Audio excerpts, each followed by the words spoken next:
Praise the lord. Meesala Gurrappa garu, praise the lord అండి. వందనాలు. ఇందాకలా నేను మీ యొక్క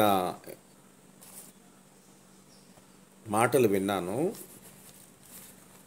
సిటీవీలో యాంకర్తో ఆయనతో మాట్లాడారు. మీరు సిటీవీ ఆయన ఫోన్ మాట్లాడుతూ మీ యొక్క వాయిస్ మెసేజ్ ద్వారా మీతో మాట్లాడారు. మీ వాయిస్ మెసేజ్ అందరికీ వినిపించారు.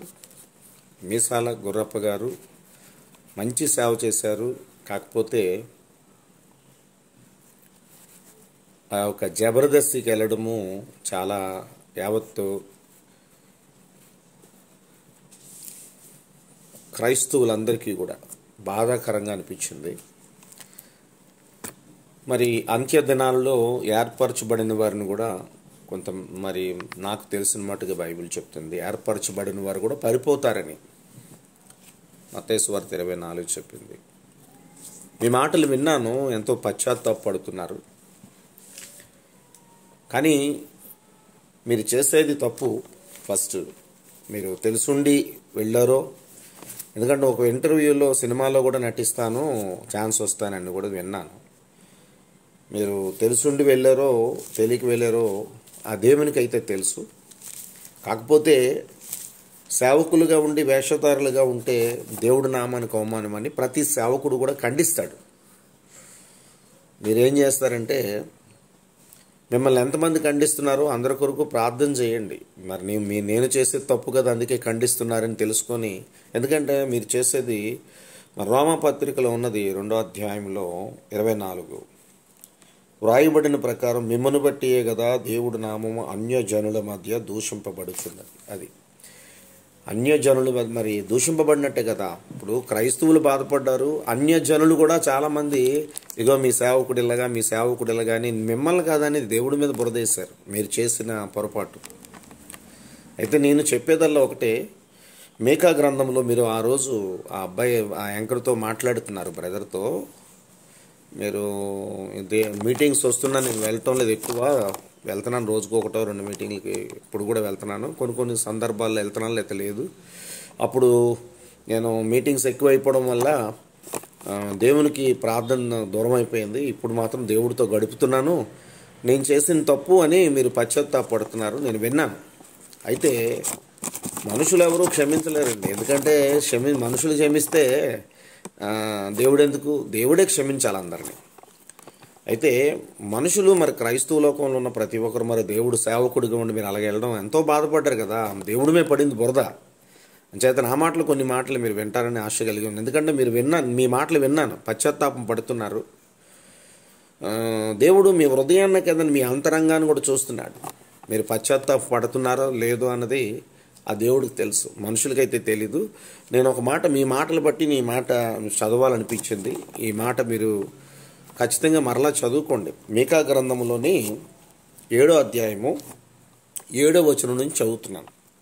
అయినను యెహోవా కొరకు నేను ఎదురు చూచెదను, రక్షణకర్త యొగ్గు నా దేవుని కొరకు నేను కనిపెట్టి యుందును. నా దేవుడు నా ప్రార్థన ఆలకించును. నా శత్రువా నా మీద అతిశయపడవద్దు. నేను క్రిందన పడినను తిరిగి లేతును. నేను అంధకారమందు కూర్చున్నను, యెహోవా నాకు వెలుగుగా ఉండును. నేను యెహోవా దృష్టికి పాపము చేసి తిని. ఇది మాత్రం వాస్తవం. ఎందుకంటే దేవుడి దృష్టిలో మరి మీరు పాపం చేశారు. క్షమించాలైనా మిమ్మల్ని మరలా దావీదుని రక్షించినాడు, మరలా మిమ్మల్ని రక్షించుకోవాలన్నది దేవుడి చిత్తం. అది మీ అంతరంగాన్ని చూస్తున్నాడు. మీలో వేషధరణ ఉంటే మీరు కనబడరు. రెండోది ఏంటంటే దేవుడు చేతిలో పడిపోతారు. మీరు నిజంగా పశ్చాత్తాపం పడితే ఖచ్చితంగా దేవుడు వాడుకుంటాడు. ఇది ఒక సాక్ష్యం మీ జీవితంలో అవుతుంది. చూడండి, ఇక్కడ ఒక మాట ఉంది, చదువుతున్నాను అలాగా. నేను యెహోవా దృష్టికి పాపము చేసి తిని గనుక ఆయన నా పక్షమున పెజ్జమాడి నా పక్షమున న్యాయము తీర్చు వరకు నేను ఆయన కోపాగ్నిని సహింతును. ఆయన నన్ను వెలుగులోకి రప్పించును. ఆయన నీతిని నేను చూచెదను. దేవుడికి స్తోత్రం. మీరు ఖచ్చితంగా ప్రార్థన చేస్తున్నారు కనుక మరి మీరు యథార్థమైన ప్రార్థన చేసి అయ్యా నన్ను క్షమించు అని మీరు దావీదు ఎంతగా మొరపెట్టాడో ఒక మాట ఉంది, అది కూడా మీకు వినిపిస్తాను. దావీదు చాలా పశ్చాత్తాపం, ఎందుకంటే ఇంకా హృదయంలో ఎటువంటి కపటం పెట్టుకోలేదంట. ఈ మాట వినండి ఖచ్చితంగా. దావీదు పశ్చాత్తాపం చూద్దామంటే ఆ దావీదు ఎంతగా పశ్చాత్తాపడ్డాడంటే 51వ కీర్తన పూర్తిగా చదువుకోండి. మీరు సేవకులు గారు మళ్ళీ చదువుకోలేదు, ఎందుకంటే పడిపోయారు కదా. పడిపోయి మరలా దేవుడు పశ్చాత్తాపడుతున్నారు కనుక దావీదు ఈ విషయాలు కొన్ని రాశాడు.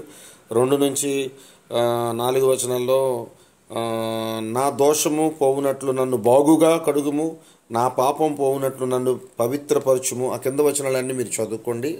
2, 3, 4 వచనాలు, అలాగే 10, 11, 12, 13 వచనాలు నేను చదువుతున్నాను.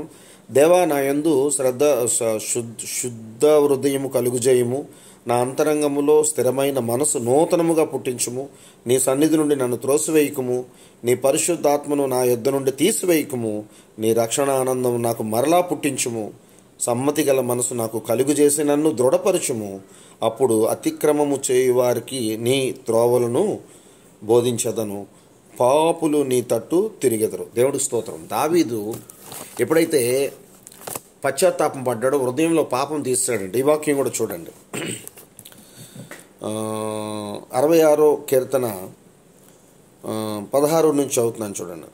దేవుని యందు భయభక్తులు గలవారులారా, మీరందరూ వచ్చి ఆలకించుడి. ఆయన నా కొరకు చేసిన కార్యములు నేను వినిపించదును. ఆయనకు నేను మొరపెడితిని, అప్పుడే నా నోట శ్రేష్టమైన కీర్త ఉండును. నా హృదయములో నేను పాపము లక్ష్యము చేసిన ఎడల ప్రభువు నా మనవి ప్రభువు నా మనవి వినకపోవును. ఇది మాత్రం వాస్తవం. అంటే హృదయాన్ని శుద్ధి చేసుకున్నాడు. అందుకే 57వ కీర్తనలో 7వ వచనంలో కూడా మంచి మాట ఉందండి. అది 7వ వచనము, నా హృదయము నిబ్బరముగా ఉన్నది, దేవా నా హృదయము నిబ్బరముగా ఉన్నది, నేను పాడుచూ స్తుతిగానం చేసేది. మీరు గుర్రప్ప గారు, దేవుడికి స్తోత్రం, మీసాల గుర్రప్ప గారు, మరి మీరు పశ్చాత్తాపం పడుతున్నారని, దేవుడితో గడుపుతున్నారని విన్నాను వీడియోలో. నిజంగా మీరు యథార్థమైన ప్రార్థన, అంతరంగంలో కూడా ఎటువంటి పాపం లేకుండా దేవుడి కొరకు బ్రతికితే మిమ్మల్ని వాడుకుంటాడండి. ఇది వాస్తవం. మనుషులైతే బాధపడ్డారు. ఆ యొక్క ఆడవాళ్ళందరూ మిమ్మల్ని పట్టుకుంటే జబర్దస్తిలో. మరి దేవుడు మనకు అవమానం కదా సార్. అందరూ అంటారు, మనందరూ ఎన్నో వీడియోలు తీస్తారు. నేను కూడా పెట్టాను 2-3 వీడియోలు.